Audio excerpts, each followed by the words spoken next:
When I got offered the keys to Ellengowan, 5 Ellengowan Drive, it was on the bottom, Bright Ferry Road, I was really nervous and worried about moving house. But from day one, it was fantastic. It was a great feeling, good community, but it wasn't like living in a housing scheme, it was like living in the country.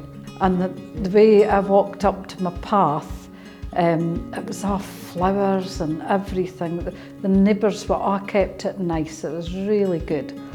So I lived at 110 and that was the second block down on the Dalkeith Road side.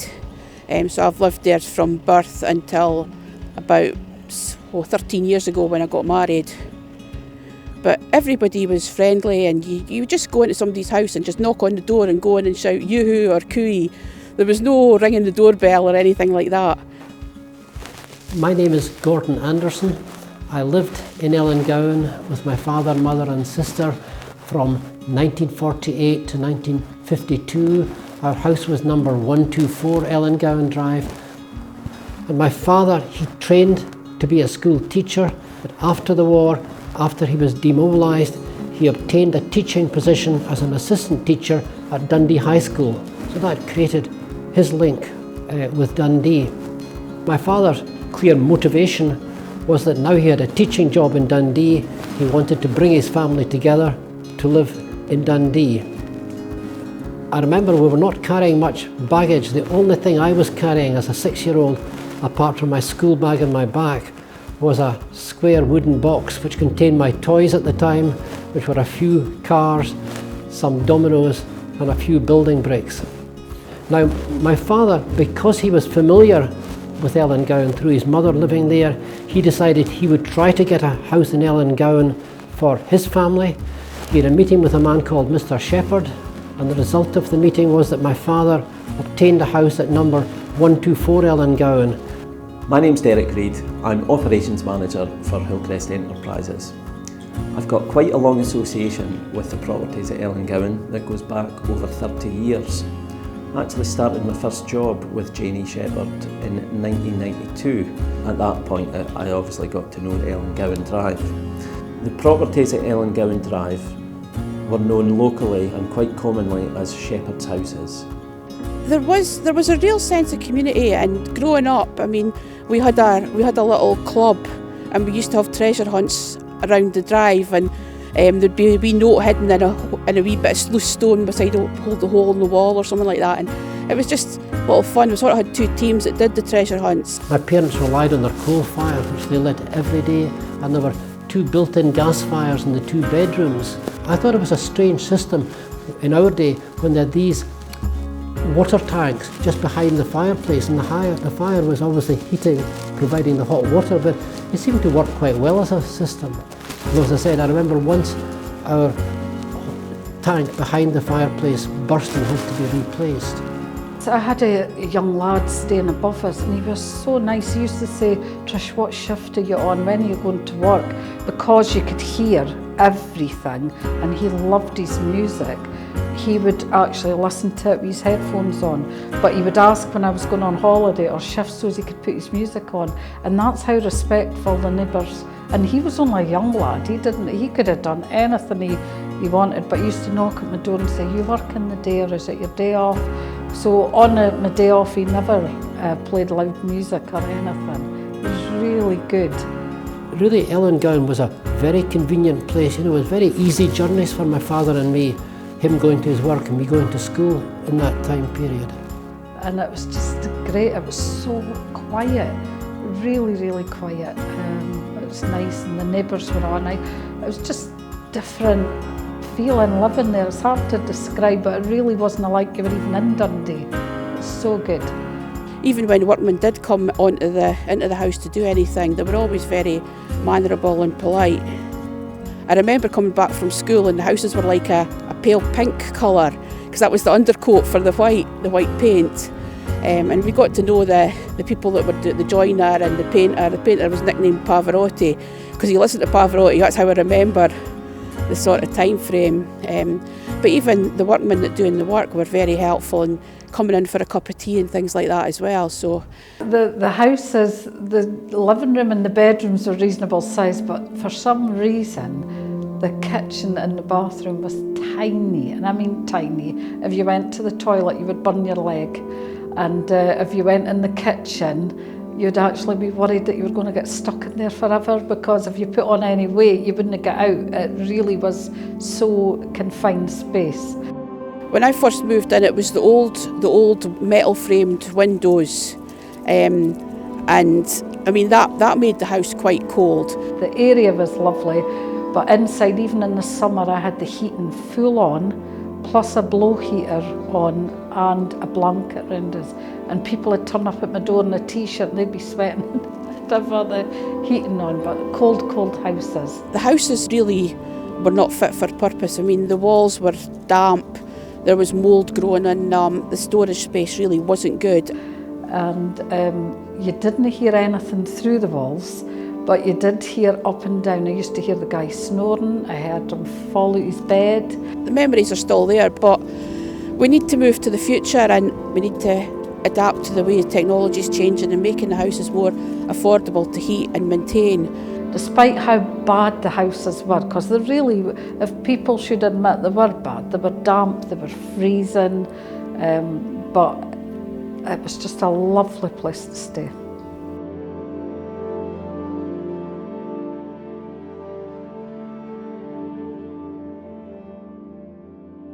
My name is Keith Harvey. I'm one of the project officers with the development team in Hillcrest, and I've been responsible for taking Ellengowan through its last phase. So the original development at Ellengowan was unfortunately unsuitable for modern living standards. It was originally built in the 20s and had been built in a way that was temporary, and it was never supposed to be as long lasting as it inevitably managed to be. So when Hillcrest looked to modernise the site and were trying to figure out ways to make it a bit more suitable for modern living, there was pretty much no way to do this. Looked at different ways to insulate the properties, but unfortunately there was just no wiggle room in that regard. So after a lot of back and forth, it was decided that it would have to be a full redevelopment programme. That then started the process of looking at how can we work with the tenants to make sure the new development would still represent all the values that had come to be represented within the community there. We know it was a very tight community, and so we wanted to make sure that they didn't lose any of that when the new buildings were put into place.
When the redevelopment plan was put into place for Ellengowan, it was decided that it would be split into two phases. Phase 1 being the northern half and Phase 2 being the southern half of the development. The full development of Ellengowan is going to include 130 properties. Phase 1 has 70 properties in it. This is a wide mix of flats, cottage flats and houses. All these properties have been designed in a way to meet the new Housing for Variant Needs standards. So we're looking at making them a lot more accessible so they can be adapted easily if we have any tenants who need that kind of flexibility put in place for them.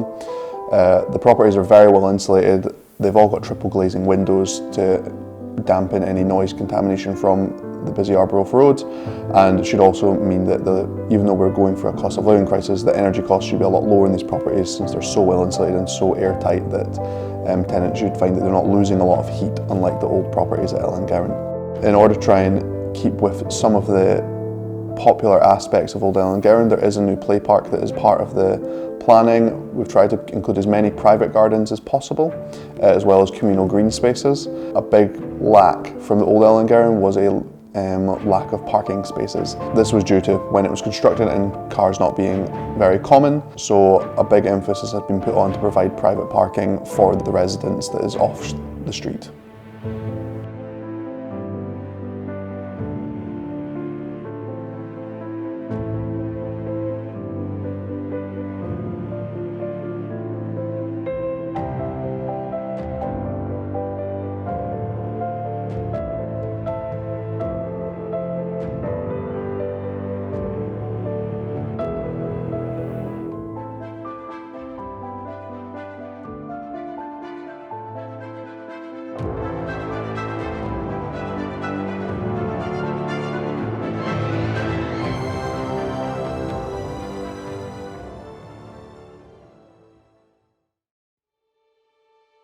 At the time I was at Shepherd's, I was also aware of Jack Robertson being one of the senior partners at Thornton Solicitors.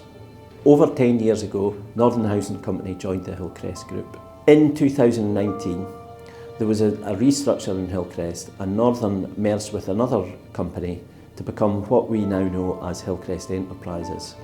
Various new board members joined, notably Mr. Jack Robertson. Jack came with a wealth of experience and knowledge, and he absolutely made his mark on the Enterprises board. His contribution to Hillcrest Enterprises and the wider society will live on. We've been able to commemorate Jack's memory in a really special way. Ellengowan has always had a reputation as being a very community-focused area to live in, and with the community being really strong, so we really hope that with these new houses, they've been designed for longevity, they've been designed to be able to be adapted for any changes in energy and living styles. So we're really hoping that, we've had nearly a century of deep community ties. We're really hoping that we can make that happen again. In some ways, it's sad to see the original houses going, but I think the cost-benefit analysis of trying to renovate such old houses that were never intended to last long was not sustainable. The houses will be beautiful when they're built, so it's really up to the people, and they could make it good again, but I hope they didn't lose that bit of history.